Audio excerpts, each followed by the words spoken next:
É isso aí, galera. Uh! Agora eu vou encontrar o Carlinho. Cadê o Carlos? Isso, nossa, entrou um monte de gente já. Vou localizar o Carlos aqui. Agora vai. Cadê o Carlos? Carlos, Adenaí. Tá chegando. Rapaz, vocês estão ligados demais, tá? Já entrou todo mundo praticamente. Aqui a galera é forte. Pronto, encontrei Carlinho aqui. Agora vai. Fiz o convite para ele. Tomara que ele aceite.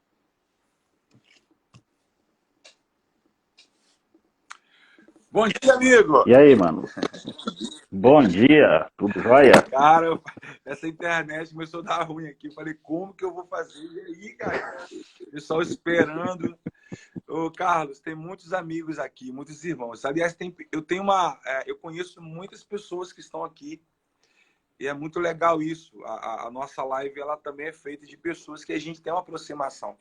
E o legal de tudo é que a gente pode aproveitar esse momento para se aproximar mais, né?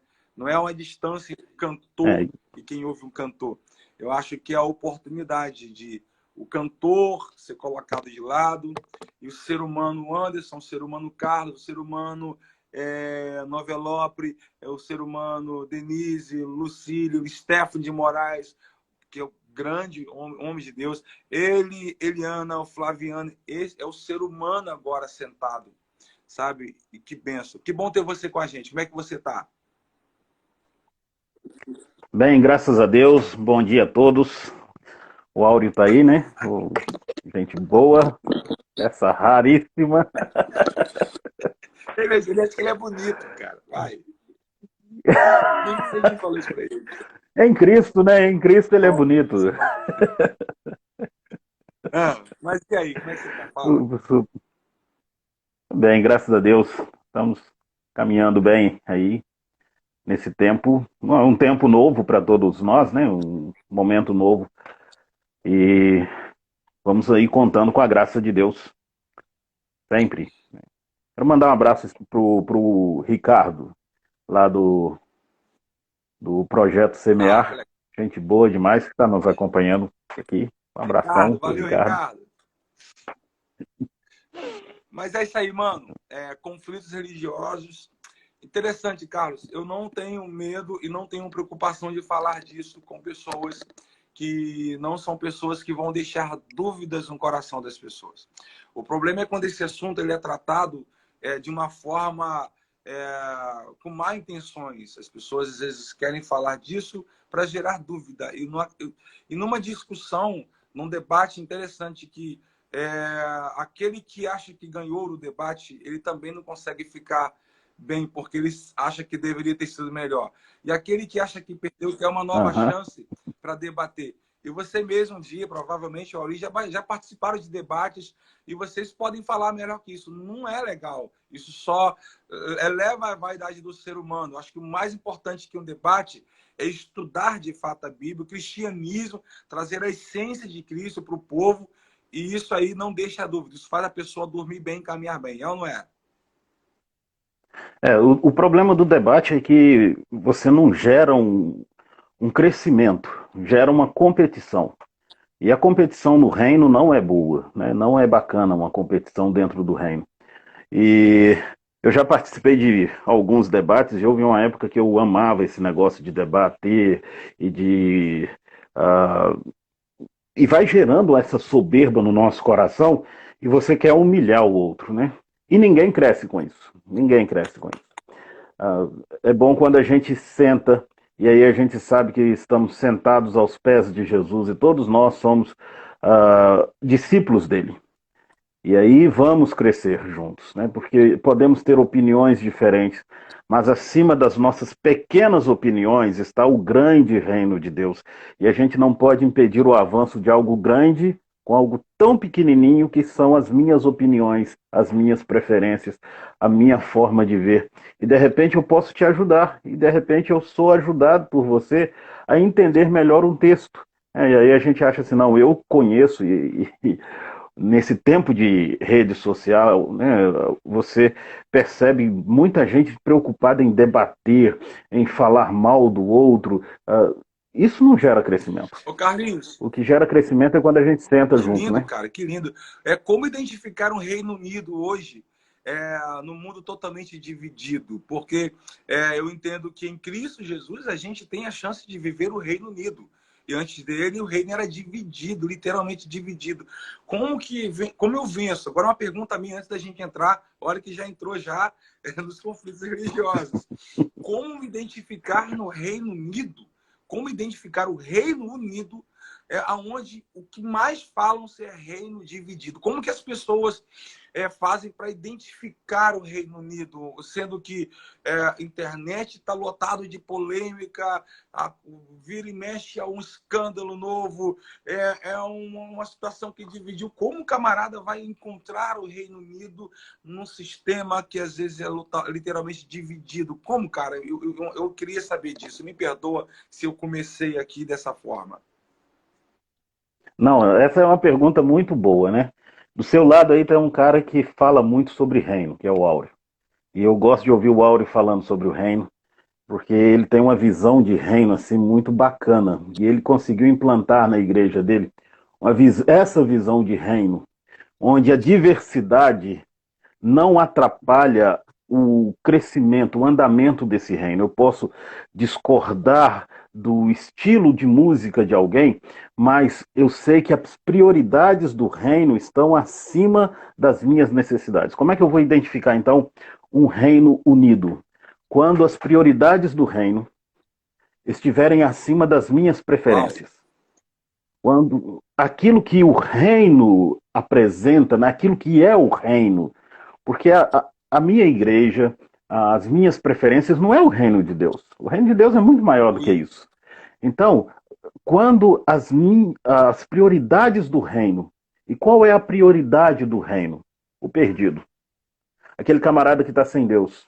E aí eu gosto muito de Paulo, né? Quando Paulo diz assim, fiz-me fraco para com os fracos e fiz-me de tudo para com todos, para que de alguma forma, e ele não diz assim, eu alcancei todos, ele disse de alguma forma, eu tentei de todas as formas possíveis conseguir conquistar alguns. Uau. Isso é reino. Isso é reino. Isso é reino, né?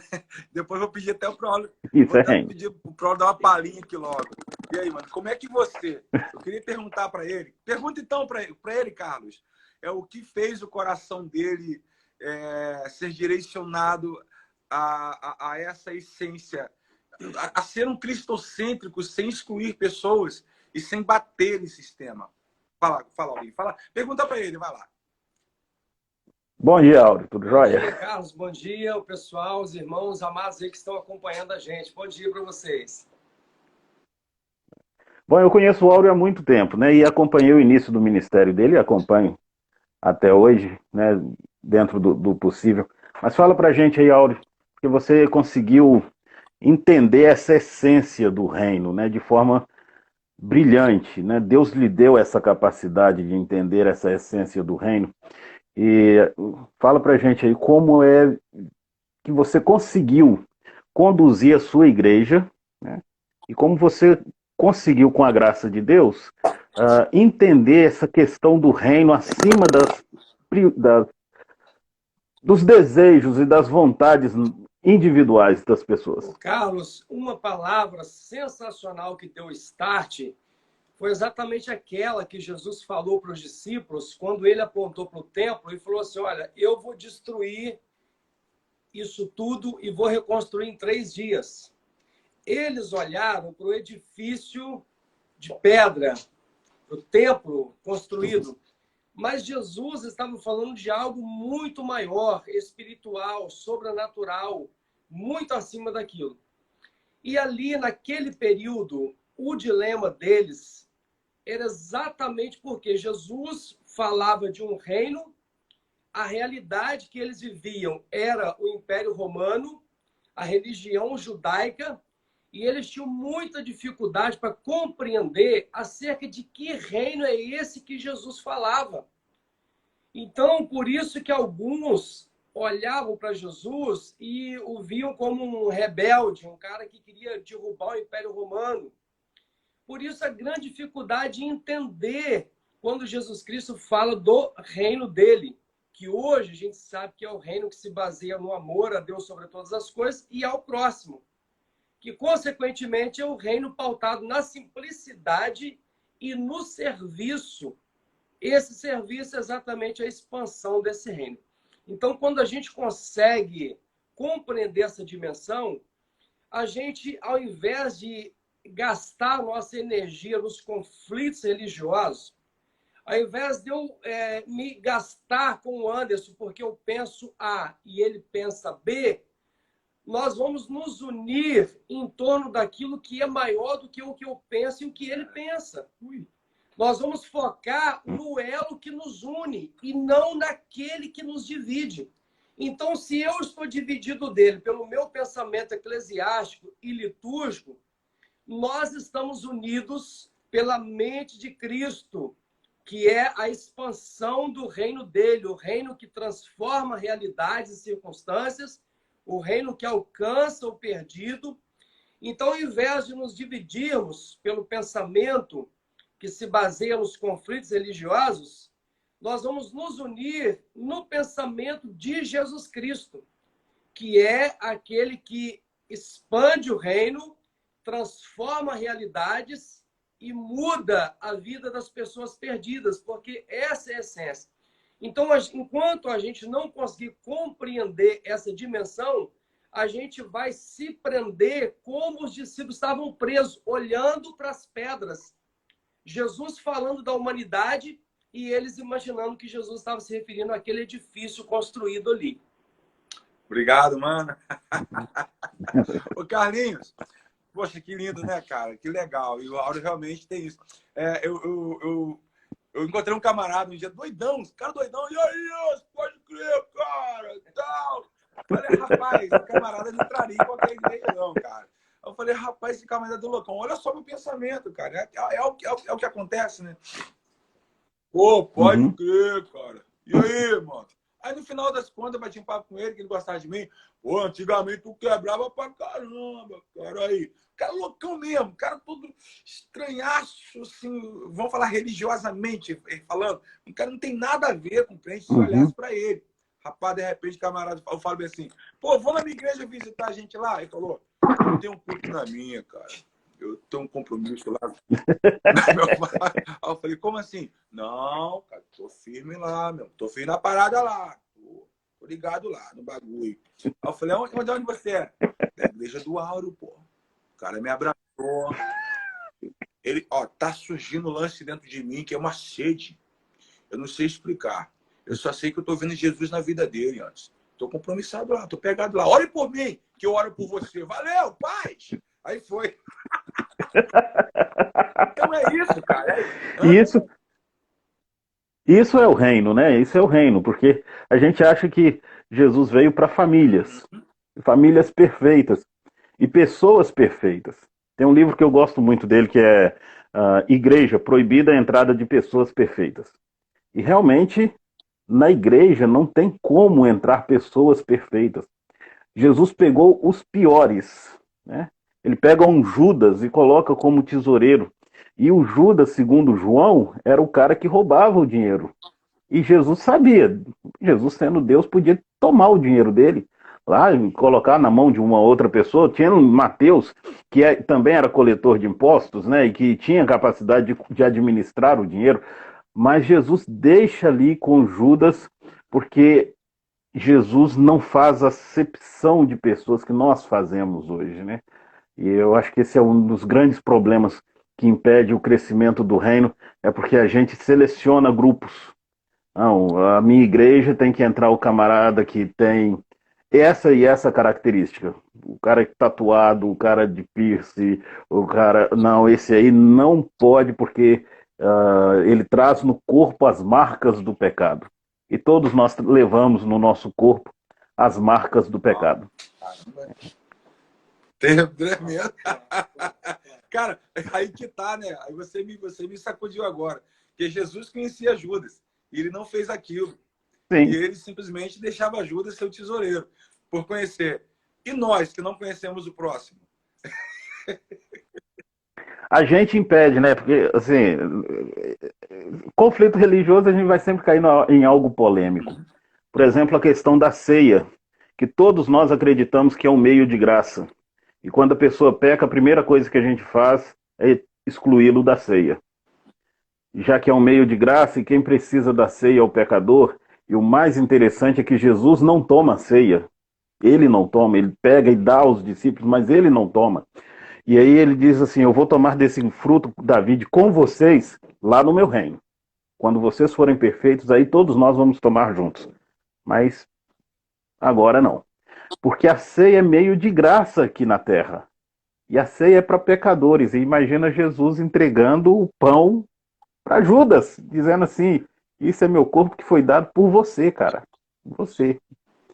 E é o traidor. Ah, mas Judas era o pior? Não. Tem Pedro, que nega a amizade, que pragueja Jesus, né? E aí Lucas, que não foi discípulo de Jesus e que ouviu de Pedro essa história, registra, é o único evangelista a registrar que Pedro xingou a Jesus, porque Pedro se lembra disso, né? Pedro praguejou o mestre na terceira vez. Os demais fugiram, todos eles fugiram. E Jesus entrega a ceia para eles, porque é meio de graça. Nada contra nenhuma denominação, a gente não está falando de igreja aqui, mas olhando para as escrituras, a ceia deveria ser dada exatamente para pecadores, porque Paulo, quando ele padroniza o negócio lá em 1 Coríntios, né, e ele vai dizer o seguinte: examine-se, pois, o homem a si mesmo. E todas as vezes que eu me examino, eu percebo, eu sou pecador. Porque se eu olhar para mim mesmo e falar assim: não, hoje eu não pequei não, estou santo, tem um problema sério. Porque João vai dizer que aquele que diz que não comete pecado chama Deus de mentiroso. Então todas as vezes que eu me examino, eu sou pecador, todas as vezes. E aí Paulo vira e diz assim: e assim coma do pão e beba do cálice. Participar da ceia não é opção, é mandamento. Carlinhos, então o único que não poderia se folhar, não precisava tomar ceia, era Jesus. Sim, ele não precisava, porque a ceia é para pecadores. E aí ele dá. E aí o texto diz, né? Ele toma o pão, parte e dá aos seus discípulos, dizendo: comei dele todos. Ele não diz assim: vamos comer dele todos. Ele diz: comei dele todos. Vocês vão comer dele. Vocês precisam desse pão. Vocês precisam deste cálice. Porque vocês são pecadores, né? E infelizmente nós hoje taxamos as pessoas: você é pecador, você não é digno, você é mais pecador, você é menos pecador, você cometeu um pecadinho pequenininho, então você pode participar. Eu cometi um pecado, e aí né, e aí a gente, nós como pastores, nos colocamos acima de tudo, mas nós somos pecadores também, e precisamos dessa graça de Deus. Carlos, eu queria te fazer que linda explicação, que linda, que linda. Você acha que ali na cruz, qual a simbologia daquilo? Ou é mais que uma simbologia? Jesus, ele é o pão e o seu sangue é o vinho, ok? E ele Sim. compartilha com quem ali? Com santos? Não, ele compartilha com pecadores. E aí é engraçado, porque Jesus faz uma dicotomia, né? Ele divide carne e sangue. Não tem como você cortar o corpo sem sair sangue. Mas Jesus faz dois momentos completamente diferentes. Ele pega o pão e dá aos discípulos e diz assim: comei dele todos. Isso é meu corpo que é partido por vós. E Jesus está ecoando Gênesis 15, que é o momento em que Abraão crê em Deus e isso lhe foi imputado para a justiça. Aí Deus chama Abraão e diz assim: vamos fazer uma aliança. E a forma hitita, que é a forma dos dias de Abraão de se fazer uma aliança, é pegar um animal, partir ao meio, e os dois que faziam essa aliança passavam entre as partes do animal. E aí eles estavam dizendo com isso o seguinte: se um de nós quebrar essa aliança, que aconteça com a gente o que aconteceu com este animal. Só que aí a gente vai para Gênesis 15 e percebe que passa um fogareiro e uma tocha de fogo entre as partes do animal. Abraão não passa. É só Deus quem passa entre as partes do animal, ou dos animais ali partidos, né? E aí, o que Deus estava dizendo é: eu evoco sobre mim a maldição do pacto. Se eu quebrar o pacto, que o meu corpo seja partido. Mas se Abraão quebrar o pacto, que o meu corpo seja partido. No capítulo 16, Abraão quebra o pacto com Deus. E os filhos de Israel e a humanidade continuam quebrando esse pacto. Aí vem Jesus, senta com os discípulos lá no cenáculo, e ele parte o pão e dá aos discípulos e diz assim: isso é meu corpo que é partido por vocês. Vocês quebraram a aliança com Deus, então o meu corpo vai ser partido porque a maldição está sobre mim. É o meu corpo que vai ser partido. E esse é o primeiro momento. Aí ele pega, depois que eles comem, ele pega o cálice e dá aos discípulos dizendo: esse cálice é a nova aliança no meu sangue. Lembra que ele sai da ceia e vai para o Getsemane. E aí lá no Getsemane ele vira para o pai e diz assim: pai, se possível, passa de mim o seu cálice, este cálice, que é o cálice da ira do pai. Ele dá para a gente o cálice da nova aliança e toma o cálice da maldição no nosso lugar. Com isso, né, nessa divisão, no corpo Jesus leva a maldição dos nossos pecados e no sangue ele abre a porta dos céus para a gente. Por isso ele faz essa divisão entre pão e vinho, né? Para que a gente tenha acesso ao Pai uma vez perdoados por ele. Esse seria o simbolismo da ceia, que é representado ali na cruz, porque ele é moído por nossas transgressões, ele apanha, né, de quinta para sexta, o julgamento dele na madrugada da sexta é extremamente violento, as ações foram extremamente violentas. Jesus era um homem forte, carpinteiro, e ele não consegue carregar uma cruz durante num trecho de 600 metros. Um homem acostumado a caminhar. Tamanho era o desgaste físico dele. Quando ele chega na cruz, lá no lugar da crucificação, né, suas mãos, na verdade, na altura do punho, são cravados ali. A gente tem aquela imagem romana, da Idade Média, de Jesus vestido, né, com uma tangazinha, e muitas imagens com ele amarrado, mas a crucificação romana não era daquele jeito. As pernas não ficavam esticadas, havia apenas um cravo que passava nos tornozelos, e Jesus está com as costas em carne viva. E para respirar, ele tem que forçar os pés naquele cravo, e as costas passam na cruz e ele sente dor. E aí, para aliviar as costas, ele projeta sua cabeça para trás e a coroa de espinhos lhe promove traumatismo craniano. E por várias vezes Jesus desmaia. Para falar mesmo, né, ele tem que forçar muito e ele faz 7 pronunciamentos na cruz. Ele é moído por Deus ali na cruz, por nossos pecados, para mostrar para a gente o quanto Deus nos ama e para salvar o perdido. Tudo ele faz para salvar o perdido. O que a igreja deve fazer hoje? A igreja deve fazer de tudo para salvar o perdido, imitando o mestre. Somente isso. A gente não tem que polemizar, né, como o Áureo disse, destacar os pontos que nós divergimos. Temos que destacar um ponto. Jesus veio, morreu, perdoou os nossos pecados para que a gente tenha comunhão com Deus o Pai. Eita, coisa linda. Agora eu vou deixar o Aurinho fazer uma pergunta para você. Ô, Carlos, a pergunta é a seguinte: os conflitos religiosos, eles são gerados por causa do que eu penso ou é porque está faltando mais conhecimento e compreensão da palavra? Está faltando conhecimento, compreensão, né, e submissão à palavra de Deus. Porque aí nós divergimos. Vamos pensar que nós dois divergimos em um ponto teológico, né? Hoje em dia é muito essa questão de pentecostal e tradicional. E aí você tem um pensamento litúrgico e eu tenho outro pensamento litúrgico. Na minha igreja eu não admito bater palmas, e é incrível que isso aconteça ainda em pleno século XXI. E na sua igreja você permite, eu não concordo com isso, eu não concordo com manifestações de línguas, eu não concordo com... É aquele monte de eu não concordo. Com coisas que são extremamente secundárias. E aí eu destaco esses pontos, e é engraçado porque você percebe esses apologetas de hoje, porque eles pegam um ponto e eles se agarram àquilo e querem destruir o outro. E vão para as redes sociais e falam o nome da pessoa, né? Ah, o fulano de tal faz isso, e isso, e isso. Recentemente, um desses apologetas falou assim: ah, eu quero ver agora esses pastores que curaram o coronavírus. Ah, irmão, primeiro que quem cura é Deus. E aí falta conhecimento das Escrituras. E falta submissão ao mandamento que Jesus nos deu. Jesus disse o seguinte: novo mandamento vos dou, que vos ameis uns aos outros, assim como eu vos amei. Acima dos nossos conflitos, precisa estar o amor.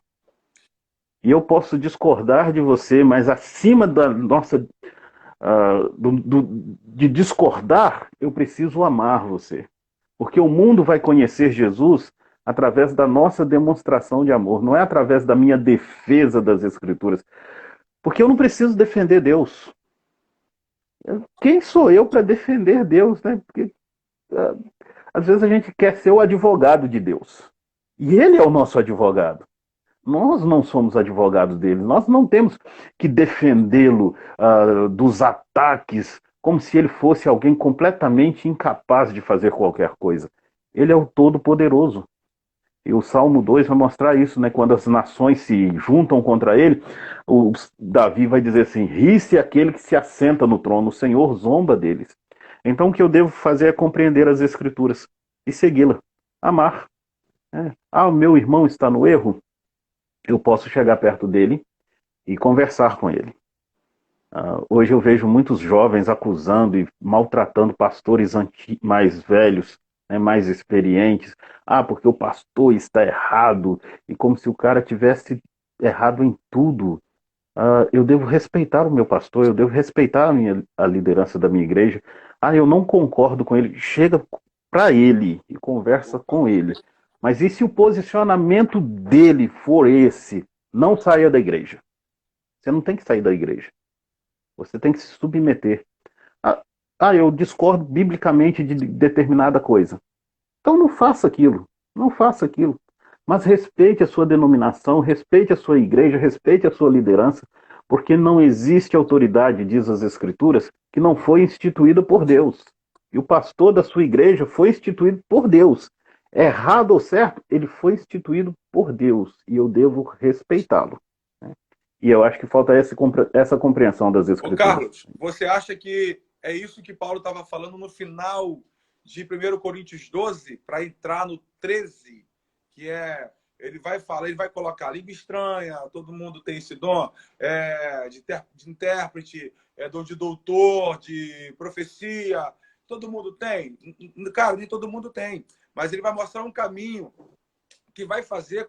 Ali eu entendo que Paulo não está batendo ninguém. Paulo não está brigando com ninguém.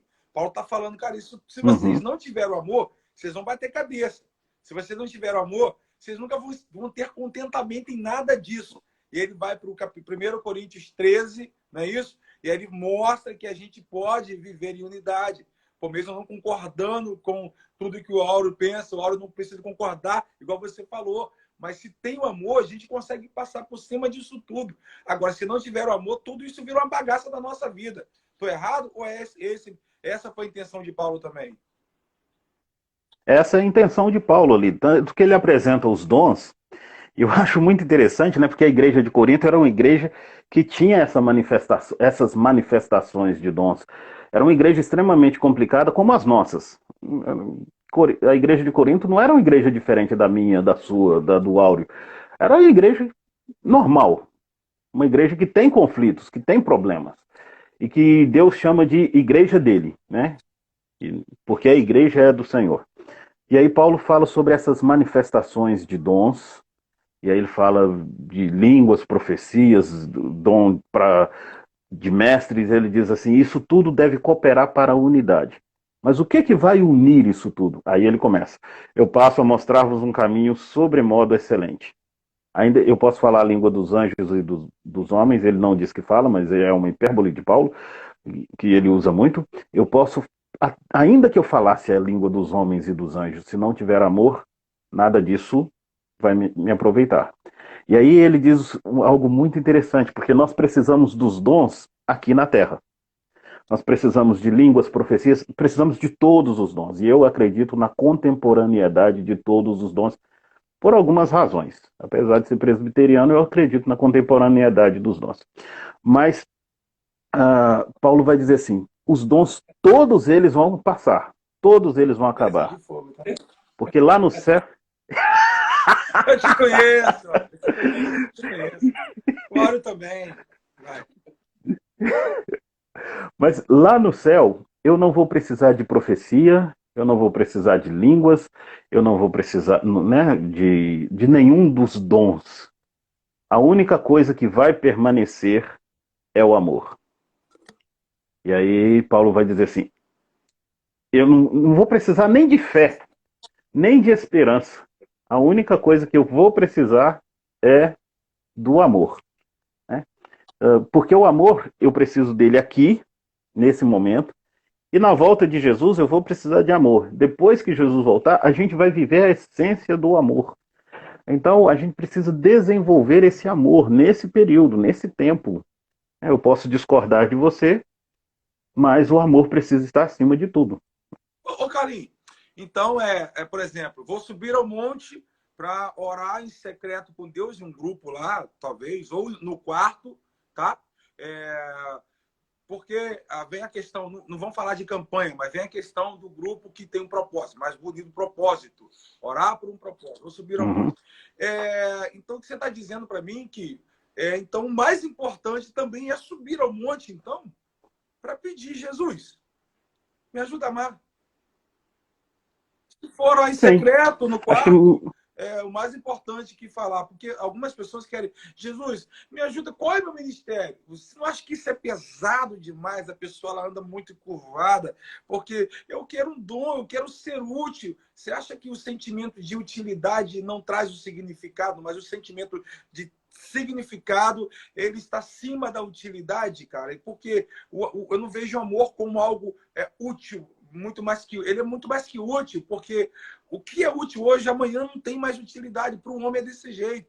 Então, não seria mais interessante a pessoa também entender que, assim como ela pede, Senhor, cura-me, assim como ela vai para o monte, às vezes, orar, Senhor, eu quero que minha igreja cresça. Não seria mais importante, maior que tudo isso, eu também chegar, Senhor, estou aqui, cara, eu estou com dificuldade de amar, aumenta o meu amor, que eu não adianta as outras coisas crescerem na minha vida e por que não também, muito mais uma campanha, mas orar com esse propósito? Gente, vamos nos unir. Vamos entrar no propósito. Qual? A gente aprender a amar. Esse deveria ser o grande objetivo da igreja, né? Saber amar. Entendeu? Eu acho interessante que os demônios, eles não se amam. Os demônios não se amam. Na verdade, eles se odeiam. Mas eles são unidos. Um tem inveja do outro? Carlos, o demônio que está na Cracolândia recebe menos do que o que está lá em Brasília? Falei para vocês não entrar nisso. Volta, eu não vou trazer algo mais não, hein? O demônio da Cracolândia estudou só até a 4ª série. Lá em Brasília tem doutorado. Pois é, cara. Mas para mim, se for olhar para isso aí, isso está no sistema também, né? Em todas as áreas, é complicado demais. Rapaz, mas o interessante é que os demônios são unidos. E lembra o que Jesus disse? Quando chamaram ele de Beelzebu, ele disse o seguinte, uma casa dividida não prospera, não sobrevive.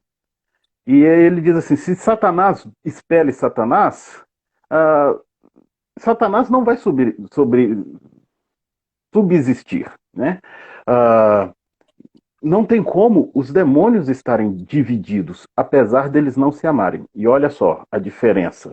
A igreja que deveria se amar e o resultado do amor é sempre a união, ela diz que ama e vive essa divisão, porque as minhas preferências são maiores do que o reino de Deus. Não estou dizendo que a gente tem que imitar os demônios, não, mas é um tapa de luva na nossa cara, porque aqueles que não se amam estão unidos. E nós que recebemos o mandamento de amar, estamos divididos, né? Deveríamos estar unidos pelo amor mesmo, né? Viver pelo amor. Deveríamos nos submeter às Escrituras e, independente do pensamento do outro, né, eu devo respeitar e amar. E coisas secundárias não podem nos dividir, de forma alguma. Ô, mano, uma pergunta forte, mas uma pergunta: até quando? Até onde o que eu penso pode ser prejudicial ao reino, cara? Tipo, a minha liberdade de expressão, eu vou expor isso aqui, porque eu penso isso. Até quando eu tenho que tomar, posso falar e o que eu não devo falar para não ser prejudicial ao reino, cara? Eu queria, desculpa te fazer essa pergunta. Quando eu ofendo o outro, aí eu passei do limite. Eita. Porque eu devo, se o princípio é amar, eu não posso desrespeitar o outro, eu não posso ofender, ferir o outro. E aí eu posso corrigir, e aí as Escrituras nos recomendam falar a verdade, mas em amor. E aí o que a gente muitas vezes faz é o seguinte: não, eu falo a verdade. E eu falo mesmo. Né, aconteceu, eu falo. Porque eu sou o defensor da verdade. E nos esquecemos que as Escrituras dizem para a gente falar a verdade em amor. Eu posso chegar para você e falar assim: meu querido, esse caminho não é o melhor. Isso é uma orientação em amor. Porque é o seguinte, se alguém chegar para você e falar assim, você tem que me carregar por 2 quilômetros nas costas, você não leva, você não carrega. Mas se a pessoa chegar e falar assim: olha, minhas pernas estão com problema e eu preciso da sua ajuda, você teria como você me carregar 2 quilômetros? Você carrega ele 4. Porque a pessoa pediu. E faz uma grande diferença se a gente fala em amor. Porque eu posso chegar e falar assim: meu querido, eu acho que você não está no bom caminho. É muito melhor do que eu chegar e te acusar. E hoje, né, todo mundo é teólogo. Todos nós somos teólogos, fazemos teologia. E todos nós queremos expor as nossas opiniões. Mas a gente não senta para conversar. E aí eu preciso entender que o meu posicionamento nem sempre é certo. Eu sou um homem e sou falho. E eu posso olhar para um texto e olhar de forma completamente equivocada para aquele texto. Claro, o Espírito Santo é que nos conduz, mas tem a minha interferência nisso e eu posso errar. Então, eu preciso sentar para aprender com aquele que é o grande mestre. E se nós nos sentarmos juntos e conversarmos, a gente vai chegar num denominador comum. Mas acreditamos em coisas que são inconciliáveis. Essas coisas são essenciais para a salvação? Discordamos de que Jesus é o único caminho para o céu? Não, não discordamos. Discordamos que pecado é pecado? Não, não discordamos que pecado é pecado. Discordamos que o homem caiu? Não, não discordamos que o homem caiu e precisa da graça de Deus. O resto é tudo secundário. Forma de batismo, profecia, dons, sistema litúrgico, placa de igreja, sistema eclesiástico, tudo isso é secundário. Se no essencial nós concordamos. A cor da igreja. A cor que vai pintar a igreja. Né? Porque hoje nós temos essa discussão, né? Vamos pintar de preto, vamos pintar de verde. Igreja pode ser de qualquer cor. Igreja. E aí foi bonito esse tempo, né?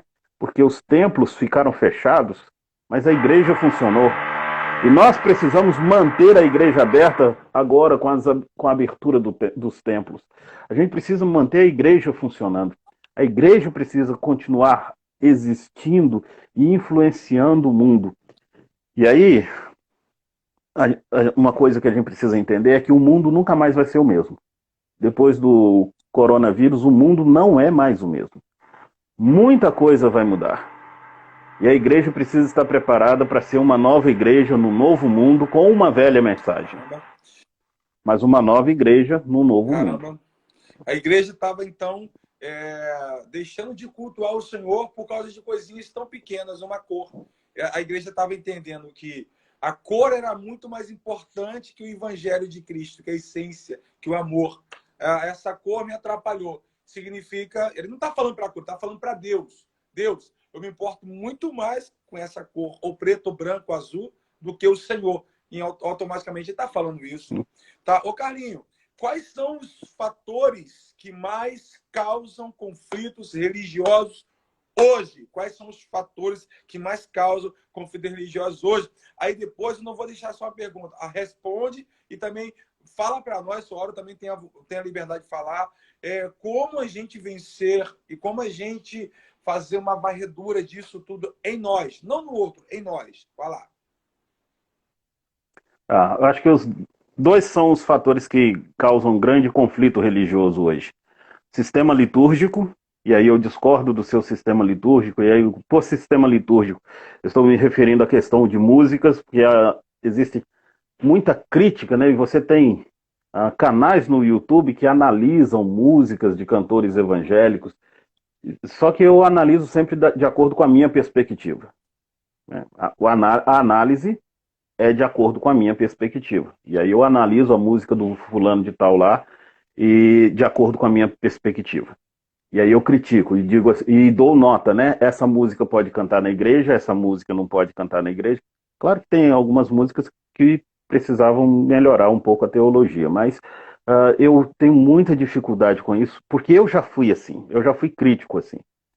E aí uma vez eu estava fazendo um seminário de pregação com o Bill do Proclamation Trust, e aí fomos numa igreja, as conferências eram durante o dia, e fomos numa igreja à noite, e ele queria ir em uma igreja, ele falou assim, achamos uma igreja, entramos nela, começamos a adorar o Senhor ali com os irmãos, e eu era muito radical quanto a essa questão de música, e aí começaram a cantar uma música e eu não cantei.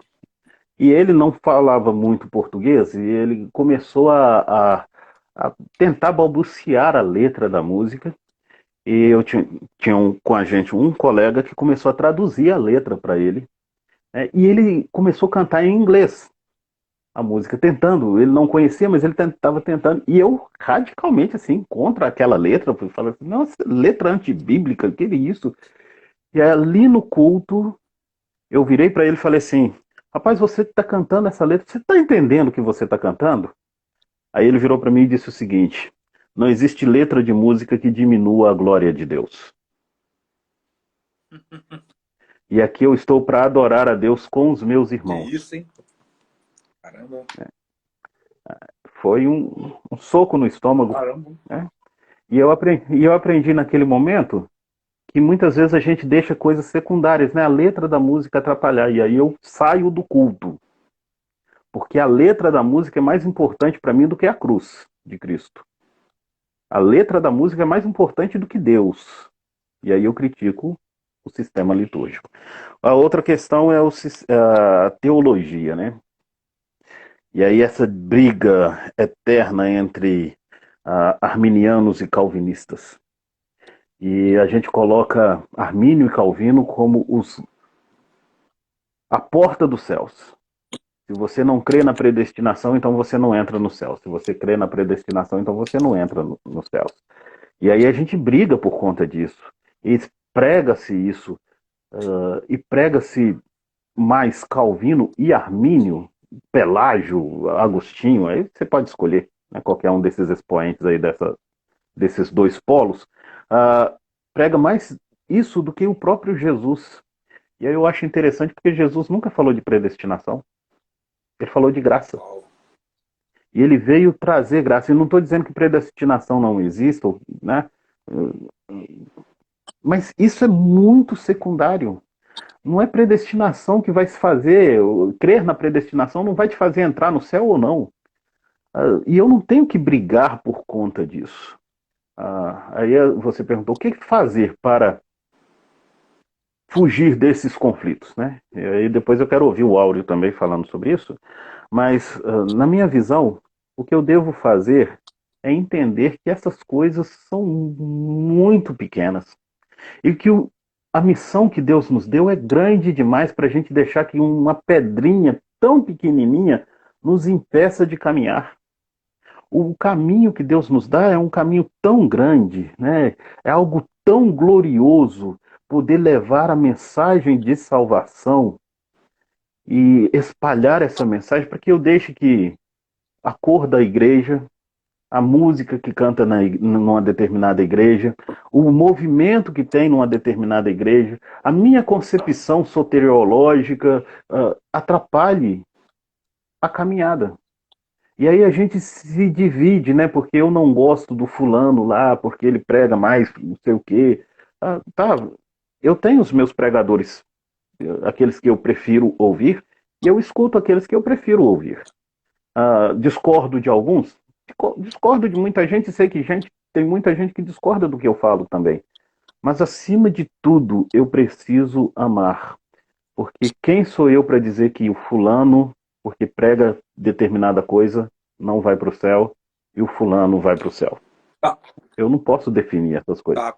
Até bacana você falar isso. Estava um dia no avião e uma pessoa sentou do meu lado. Eu creio que ela me reconheceu e ela começou a cantar.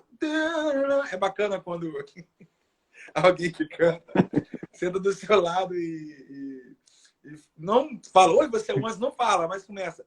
Não, não, não, não, não, não, não, não. Aí faz até os melismos, porque a gente gosta de fazer. Aí eu, tá bom, eu tô ligado. Ela,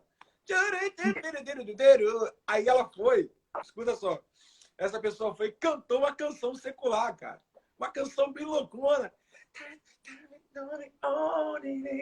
Aí naquela hora eu falei, você canta bem. Aí ela falou, é verdade, é verdade. Eu tô lendo os livros. Aí entrou falando, pô, tô lendo o livro. Esse livro aqui é tal, esse livro é tal, esse livro é tal. Eu sou calvinista, né? Aí eu, que bom, cara, que legal. Eu sou calvinista, não gosto do armeniano, não. Essa linha do armeniano, mas assim, o homem, né? Eu não consigo entender essas mensagens que a gente chega nas igrejas. Você vai vencer, Deus vai abrir porta para você. Eu, sinceramente, eu prefiro ficar com a graça. Eu falei, pois é, cara. Se você prefere ficar com a graça, você está diante de uma grande oportunidade. Pega a graça agora e ora por essas pessoas. Agora, assim como eles não têm, igual você está falando aí, a graça que você acha que você tem, pois é, cara, você chegou do meu lado aqui agora e aí cantou uma canção secular. Eu não sei se alguém está cantando uma secular, mas eu vi você cantando. Faz o seguinte, nem Armínio, cara, e nem Calvino. Jesus, entenda que esses caras, na verdade, eles vêm com a reforma, mas na verdade é para levar a gente numa época que não tinha forma nem plataforma. Eles estão falando, galera, esquece plataforma, não, Aurinho, esquece esse lance. A reforma, na verdade, não é o novo que ninguém nunca ouviu, é aquilo que nunca envelheceu, é o renovo. Paulo fala o quê? Sim. Não vos conformeis com esse mundo, mas transformai-vos pela renovação. Faça uma reforma, volte ao primeiro amor. Cara, diante do que é novo, respeita, crie coisas novas, vive inovações. Não tem problema ser moderno, mas a questão toda é o seguinte: volte ao tempo daquilo que, na verdade, nunca envelheceu. Desde o início, o cordeiro estava preparado, imolado, lá antes da fundação do mundo, acredito, ou na fundação do mundo, não sei. Aí vem Jesus lá no Calvário, ele é o cara, e ele continua sendo o mesmo. Aí existe uma questão que me incomoda em algumas pessoas, é o seguinte, também me incomodou já em mim. Eu já sepultei esse nome de Jesus. Na minha época, não era assim. Olha essa nova geração. Que na minha época, não acontecia isso. Você não está falando mal da galera, você está falando que você é um ex-crente, pô. Não, você está acabando de falar. Quando você fala, na minha época, não era assim. Sabe o que você está falando? Cara, ou Deus mudou e você mudou, mas Deus mudou. Então, quem mudou? Você. Então, é muito complicado. A outra questão é, você falou liturgia, teologia e usos e costumes. E o antigo e o moderno?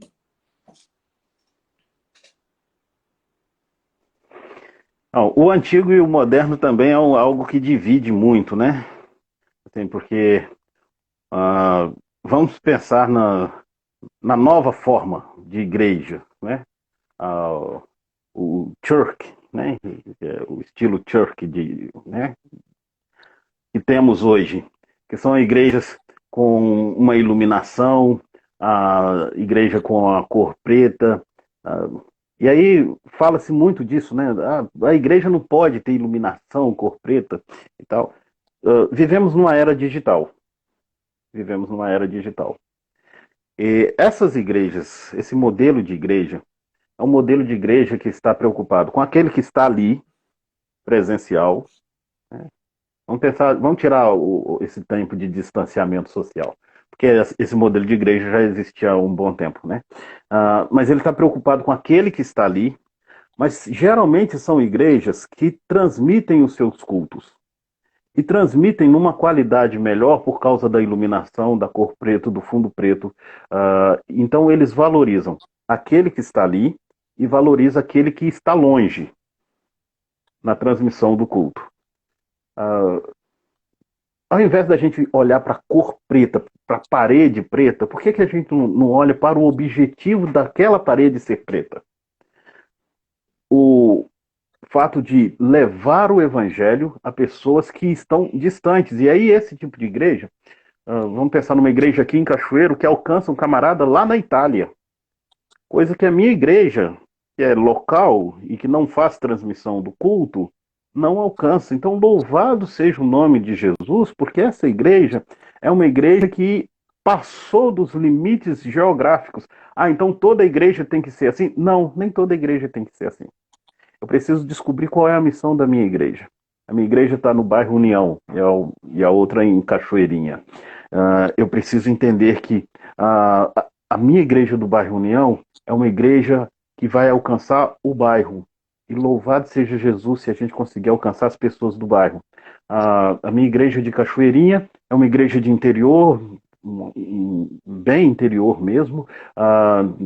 Quase não tem casas perto da igreja. E é uma igreja que funciona num outro modelo, diferente até mesmo da Igreja do União. A Igreja do Áureo é um outro estilo de igreja, que tem um alcance diferente do meu. E aí eu me lembro de Paulo, porque Paulo virou e falou assim: eu não quero ir para o lugar onde já chegou o Evangelho. Eu quero alcançar aqueles que não foram alcançados ainda pelo Evangelho. A gente precisa entender isso. A igreja estilo church não alcança o pessoal do União, mas a minha é capaz de porta em porta, alcançar o pessoal do União. A minha igreja, que é uma igreja local, para um bairro, né, não alcança o camarada lá na Itália. Mas o cara, um estilo de igreja church, alcança o cara lá na Itália. E o reino de Deus vai atingindo todos os locais dessa forma. Vou dar um exemplo disso. A nossa boca. A gente escova os dentes e usa fio dental. Por que a gente usa fio dental? Porque o fio dental vai aonde a escova não vai. Mas a escova é desnecessária? A escova também não é desnecessária. Né? A igreja church é necessária? É sim. Mas a igreja local é necessária? A igreja de um bairro é necessária? É necessária. Isso é reino. Isso é visão de reino. Né? E eu preciso entender isso. E eu não posso querer transformar a minha igreja em algo que ela não é. Uau. Um dos grandes problemas é quando eu quero ser o outro. Né? Eu quero ser o Anderson Freire. Eu canto péssimo, minha voz é horrível. Né? Não sou desafinado não, mas eu sou horrível. Alguém já me disse? Alguém já me disse que como cantor eu sou um bom baixista, né? Um bom baixista sem dedo. Mas eu não posso querer ser o outro. Deus me deu um ministério.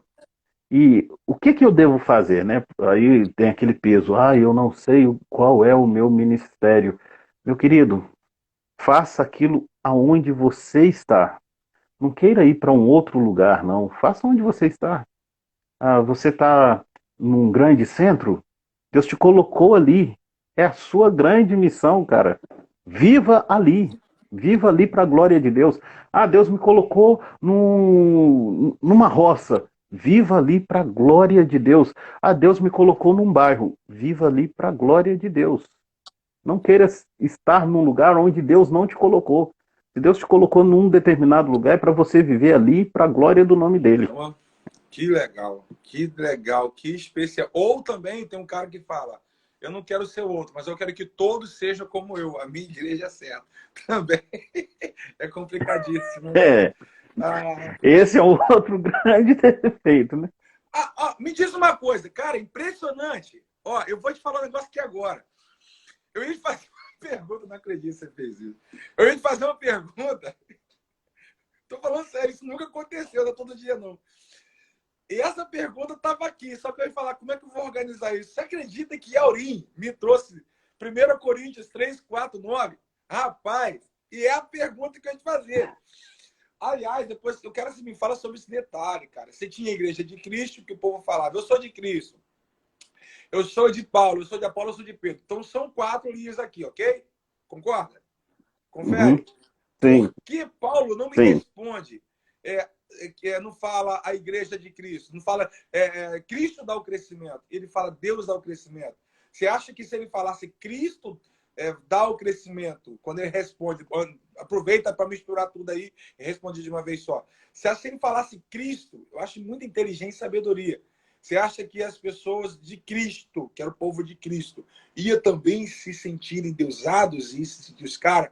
Você acha que foi uma sacada de Paulo? Foi o Espírito Santo realmente abrindo a boca ali? Foi conhecimento? Foi graça? Foi o quê? E aproveita e fala sobre 1 Coríntios 3, 4, 9. Cara, você nunca mais faz isso. Nunca mais você vai. Ou eu nunca mais, nunca. Ô, Carlos, é porque Paulo está batendo naquela tecla onde uns dizem eu sou de Paulo, outros dizem Apolo, e ele vai falar que ele e Apolo são apenas semeadores, e Deus é quem dá o crescimento, ele é que constrói, ele é que desenvolve.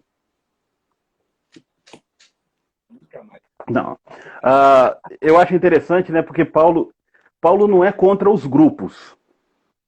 Paulo não é contra os grupos.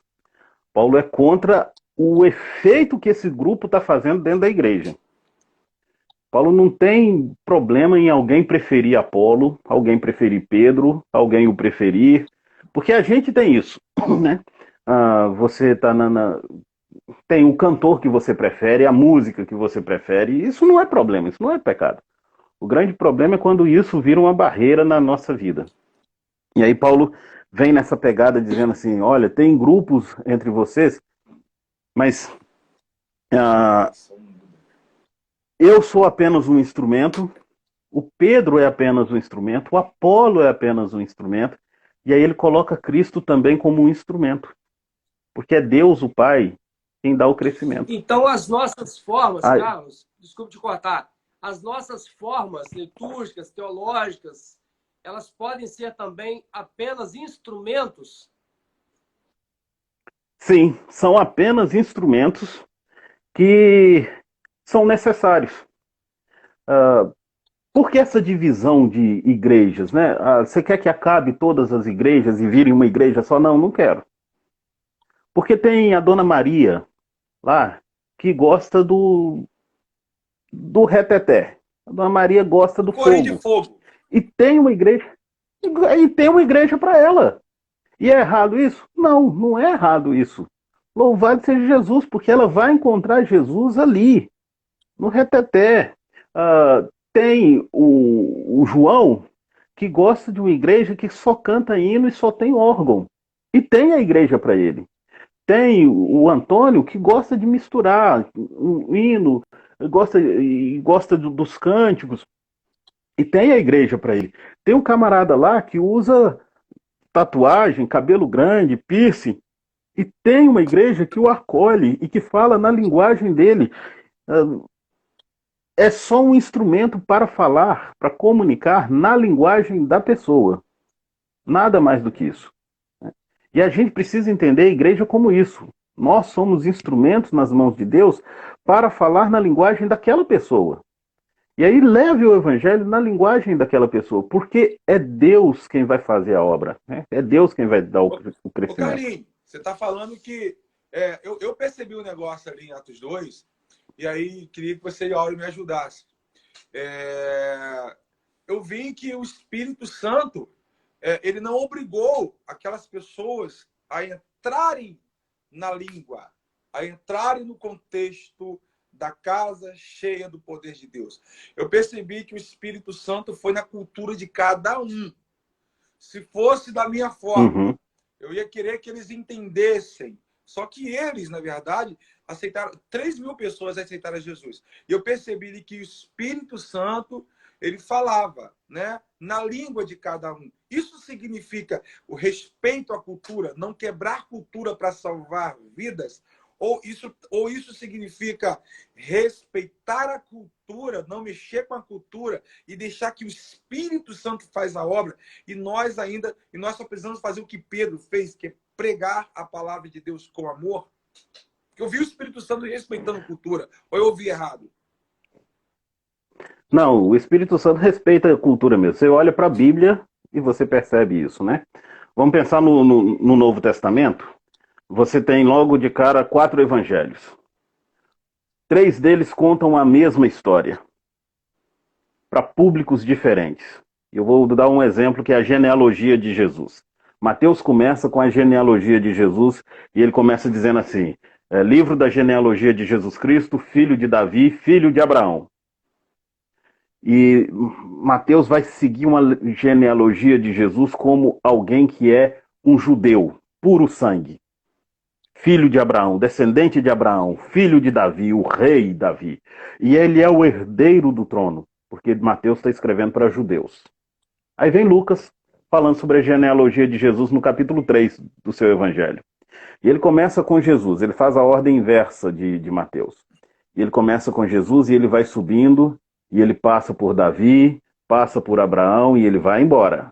E ele chega lá em Enos 7, Adão, e ele diz: Adão, filho de Deus. Por que disso? Mateus está escrevendo para judeus. E Mateus diz assim: Jesus é judeu. Lucas está escrevendo para gentios. Teófilo, um gentio. E Lucas vai dizer assim: Jesus, ele é filho da humanidade, filho do Adão. Porque todos nós, judeus e gentios, somos filhos de Adão. Olha o respeito com a cultura. Porque se Lucas chega e diz assim: olha, Teófilo, Jesus é filho de Abraão. Teófilo ia dizer assim: tá, ele é judeu, então ele é o Jesus dos judeus. Mas Lucas disse: Jesus é filho de Adão. E todos nós somos filhos de Adão. Então Teófilo vai dizer assim: Jesus é para mim. Jesus é para mim. Eu preciso respeitar a cultura. O Espírito Santo faz isso, ele respeita a cultura. Você pega as cartas de Paulo e o estilo literário é o mesmo, paulino, mas Paulo, para um, vai falar uma coisa de um jeito, para outro ele vai falar de um outro jeito. Né?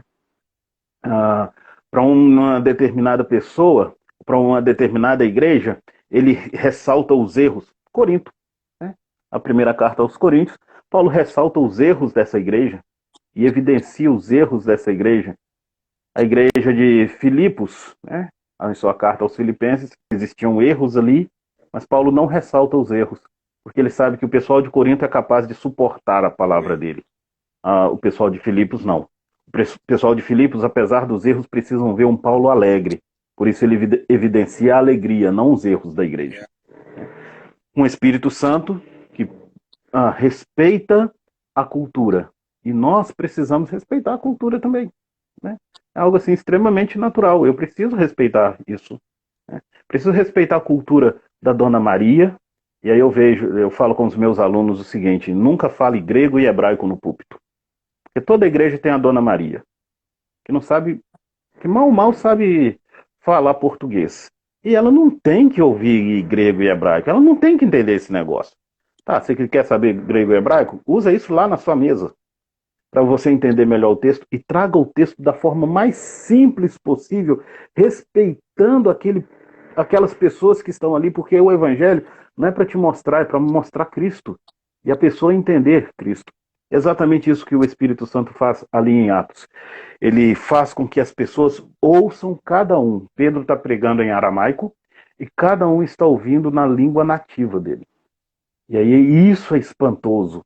O cara fala assim, poxa, eu estou ouvindo em latim. Esse cara falando, e esse cara é um pescador que não sabe latim. Como isso é possível? Mas eu estou entendendo, porque é a língua do meu coração.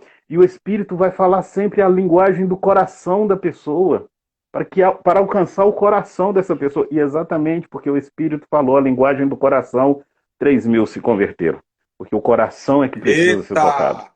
Ô, Carlinhos, se chegar alguém para você e falar bem assim, eu vou pregar hoje, aí o cara vai pregar. Tá, esquece de chegar para você. Eu quero colocar a volta, mas não dá. O cara pega um microfone e vai pregar. Irmão, escatologicamente dizendo, a palavra diz. Então, cara, se ele falou escatologicamente, ele tem que parar, ele é obrigado a falar o que significa escatologia. Porque a Maria não sabe o que é isso. Às vezes o cara chega na igreja, o que é isso? Ele acabou de complicar, porque é simples. Qual a necessidade? Assim como eu tenho, isso é uma opinião, e se vocês estão aqui, vocês podem me ajudar. O camarada falou, gente, na tradução grega, o se, ele significa afirmativo e ele pode ser também o condicionado. Tá, mas ele explicou, beleza? Na nossa cultura, nosso português é o negativo, é o condicional, é a dúvida, quer dizer, é a dúvida. Ele explicou. Agora o cara fala bem assim, se em hebraico, é não sei o quê. Pô, mas não explicou o contexto. Eu acho que não tem que ter alguém que implique com o outro, porque o outro ele tem essa sabedoria, essa inteligência de falar, mas ao mesmo tempo tem que ter a capacidade de explicar. Acredito que o simples, cara, ele é lindo, mas o simples é feito de riquezas. Não significa que o cara prega simples que o camarada tem que falar errado. Mas também, se o camarada falou errado, não significa que você não possa entender. Eu acho que esse conflito tem que acabar. Ele mata muita gente. O cara que quer mostrar o que sabe, quer mostrar... O cara foi na sala de teologia ontem, aí vai pregar amanhã. Aí ele quer pegar... Você sabia que você não é feito em mais semelhança de Deus? Ao povo. Aí o cara não... Entendeu? O cara tem 40 minutos para pregar, aí o cara não explica. O cara... Amém? Seguimos com a palavra? Eles... Porra. Naquele momento, ele é o cara, o professor dele é o Deus, anulou a graça, só tem conhecimento, mas não tem graça. Por isso que crescer em graça e em conhecimento, cara. Só conhecimento, você vai anular o Espírito Santo e a letra mata se não tiver o Espírito. Tem que ter os dois. Aí eu fico bolado com isso. Aí chegou um brother um dia e falou, Jesus está fazendo uma peneira, nego. Aí eu falei, cara. Jesus está fazendo uma peneira, viu? Isso aí é tudo confirmação, tá na palavra, tá acontecendo. Agora vamos ver quem é quem. Aí eu falei, mano, a gente tem que tomar muito cuidado. Nós temos que tomar cuidado, porque, cara, já pensou, cara, a gente tem que correr para a cruz, cara. A gente tem que orar porque nós somos os piores de todos. Paulo falou que eu sou o pior dos pecadores, cara. Então, olha que conflito. O cara aproveita esse momento, às vezes, para falar, agora quero ver quem é quem. Por ele esqueceu de tudo. Você falou mais aula atrás, examina-se, pois, o homem a si mesmo. Quem sou eu, né, cara? Olha que legal. Bacana, bacana. Alguma pergunta o Aurinho quer fazer? Alguma coisa o Aurinho quer falar? Carlos, essa diversidade de pensamento que há entre nós, ela pode ser saudável quando? Ela pode ser saudável e ela é saudável. Na verdade, a diversidade é promovida pelo próprio Deus, né? Quando você olha Efésios capítulo 3, versículo 10, fala lá sobre a multiforme graça de Deus, que os anjos olham e eles ficam admirados quando eles olham para a igreja, quando eles veem esse... A ideia ali é de um mosaico, né? Várias cores, né? E um quadro só é pintado se ele tiver várias cores, várias formas. E a igreja tem essa multiforme graça, né? Quando eu entendo que a igreja é corpo, aí é saudável. Porque nem tudo é orelha no corpo, nem tudo é boca, nem tudo é mão, nem tudo é pé. Nós precisamos de todos os membros do corpo. E aí, quando eu olho para a igreja dessa forma, eu vou perceber que as nossas diferenças deveriam nos aproximar. Porque a sua diferença, minha, vai fazer com que eu cresça. Porque você vai atingir uma área que eu não consigo atingir. Uma E aí, complementa a outra. uma complementa a outra, né? E o que faz disso ser belo é exatamente quando eu entendo que a minha limitação. Eu sei de algo, né? E eu sou bom numa área, e você é bom em outra, e aí se nós estivermos juntos, nós vamos atingir muito mais, vamos alcançar muito mais, vamos muito mais além. O grande problema é porque eu sou bom numa área, você é bom em outra. E aí eu discordo de você, porque eu não quero que você cresça, né? É aquele egoísmo, né? Eu, eu não quero que a sua igreja cresça, eu não quero que aquilo que você faz dê certo, porque tudo que você faz é errado. E aí a gente vai se distanciando e evidenciando as nossas diferenças ao invés de aproveitar essas diferenças. É igual casamento. Casa-se um homem com uma mulher. Os dois são completamente diferentes, né? Sexualmente são diferentes, as preferências são diferentes, e tem que ser para que dê certo. E aí um complementa o outro, um completa o outro. As igrejas precisavam entender isso. Eu não tenho que fechar minha igreja e fazer uma igreja só, mas as nossas diferenças deveriam nos unir. E essa é a vontade de Deus, né? Quando a gente olha para as Escrituras.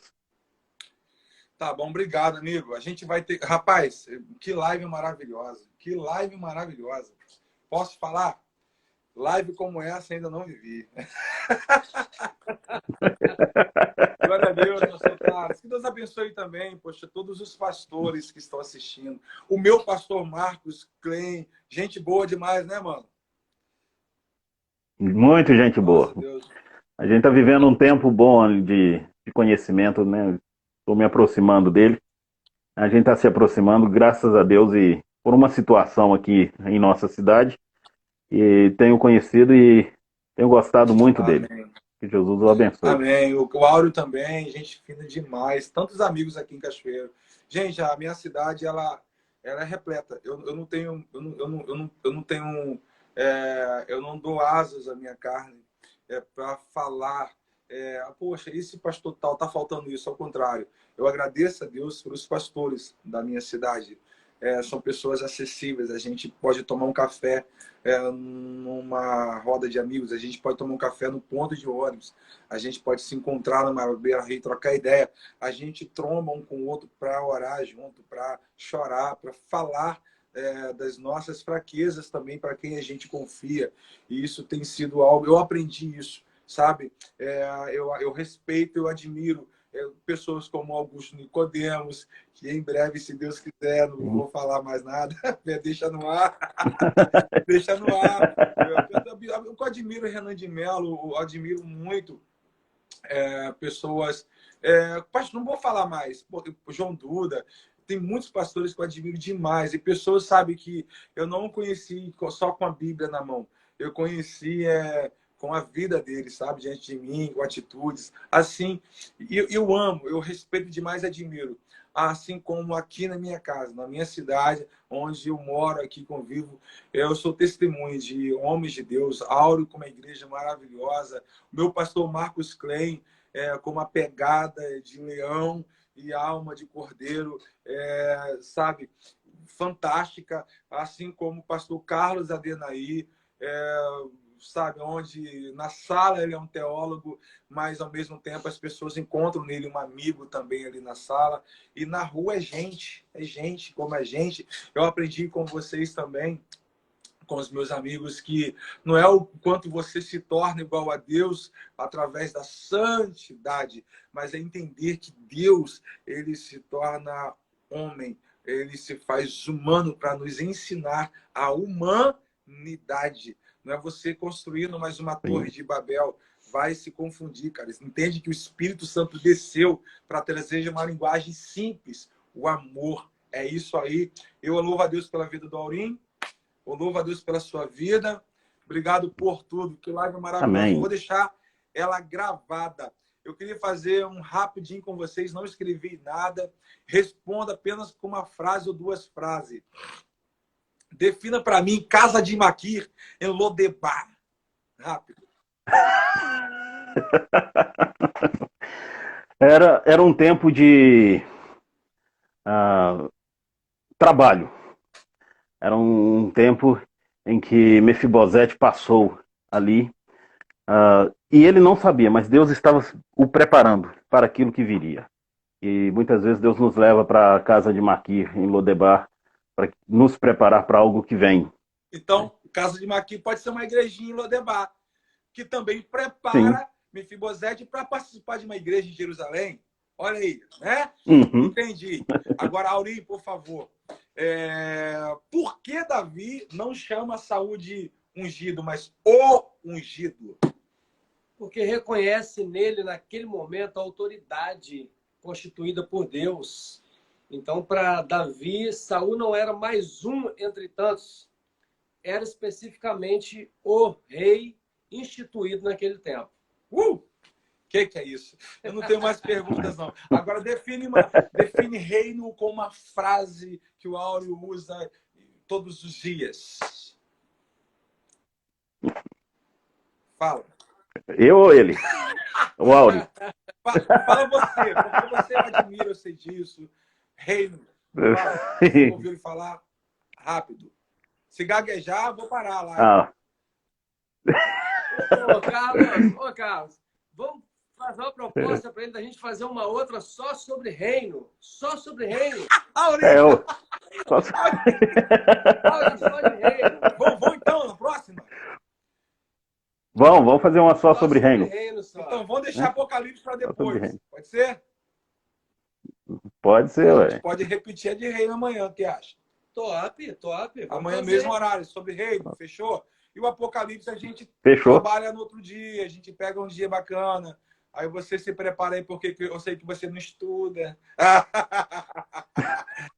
Só fica até 3 horas da manhã estudando, só isso.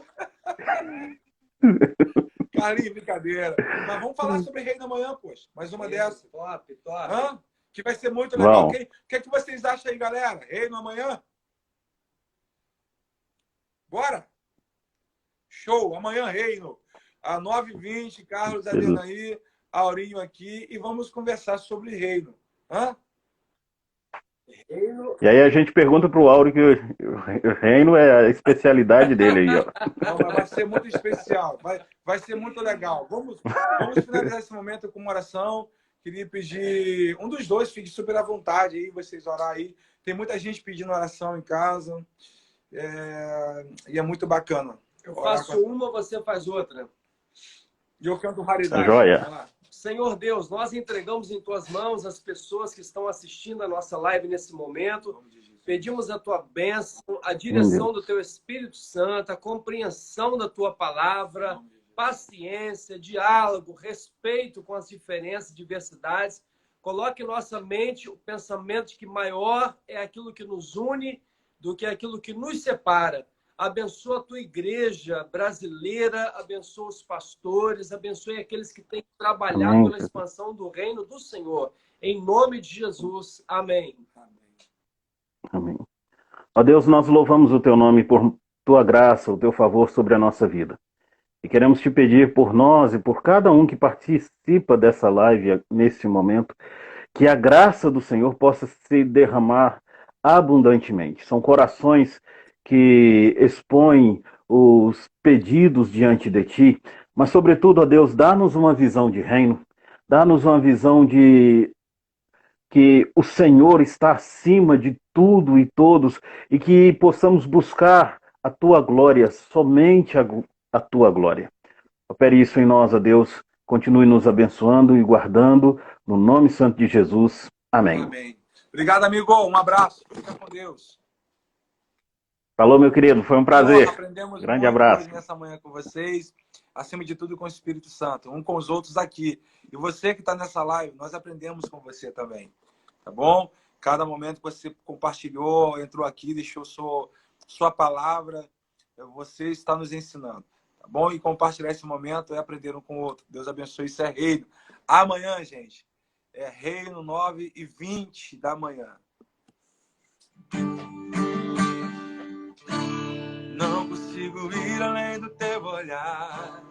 Tudo que eu consigo é imaginar a riqueza que existe dentro de você.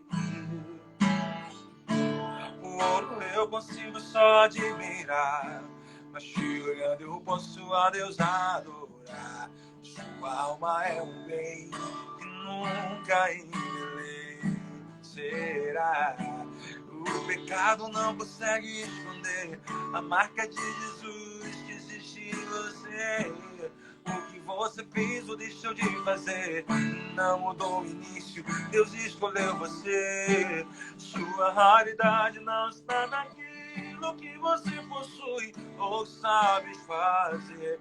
Isso é mistério de Deus com você. Você é um espelho em que reflete a imagem do Senhor. Não chore, seu mundo ainda não notou. Já é bastante Deus reconhecer o seu valor. Você é precioso, mais raro que o ouro puro de ouvir. Se você desceu, Deus não vai desistir. Ele está aqui pra te levantar se o mundo te fizer cair. Oh, vem, Senhor, e me resgata todos os dias, só pra te adorar. Eu quero ser seu bom perfume, primeira essência, teu jardim particular.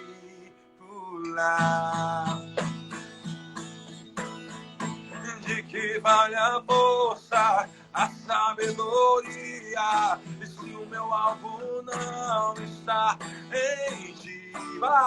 De que vale a força, a sabedoria, e se eu não me lançar, Senhor, pra ti? Te dou toda a juventude que há em mim. Quero transpirar de amor. Te amo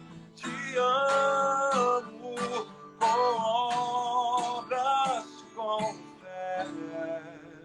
Valeu, gente! Olha, brigadão. Obrigado, André, que participou aí também, falando coisas maravilhosas. O Felipe, obrigado, Rocha. Vocês são muito queridos. Kátia, obrigado. Já conheço vocês de todos os dias estarmos aqui. Que bom, unidade. Naila, hospital. Oh, amanhã a gente canta o hospital. Amanhã eu vou selecionar as canções. Vou olhar essa live, vou deixar ela gravada. Eu vou ver os pedidos de vocês aqui sobre as canções. Eu vou selecionar e a gente vai louvar o Senhor 15 minutos antes, aproximadamente uns 45 minutos, 40 minutos de live falando sobre reino. Depois a gente finaliza cantando mais umas 3 canções aí, tá bom? Essa é a ideia. Chame pessoas amanhã. Eu vou colocar um cartazinho hoje, um panfletozinho lá no meu Instagram. Reino. Não vou nem pôr a foto. Não acho que não tem necessidade. Até porque vocês já viram o Áureo, o Carlos, e eles não se importam com isso. Eu acho bacana. Live amanhã, 9h20 da manhã. Reino. Isso, você vai compartilhar, tá bom? O nome do Senhor será exaltado e você vai chegar e vai sair mais humano ainda e mais perto do Senhor pela graça. Deus abençoe sua vida em nome de Jesus. Um abraço, valeu! como é que eu faço agora para compartilhar, né? O direto do Comita Segacho, ó. Encerra.